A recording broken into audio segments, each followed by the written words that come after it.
Hello అండి, అందరికీ నమస్తే. మీ శైలజని. నేనైతే మిరపకాయ బజ్జీలు వేస్తున్నాను.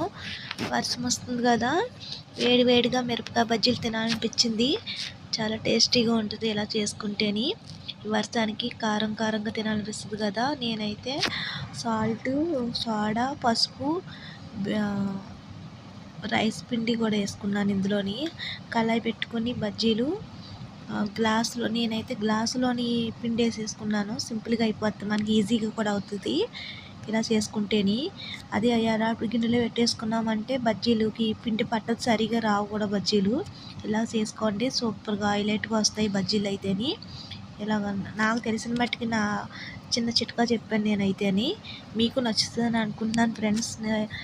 చాలా మట్టుకు అయితేని మిర్చి బజ్జీల్లోకి ఒక ఉల్లిగడ్డ చిన్నగా తురుముకోవాలి. దాంట్లోని కొత్తిమీర, సాల్ట్ మసాలా వేసుకోవాలి.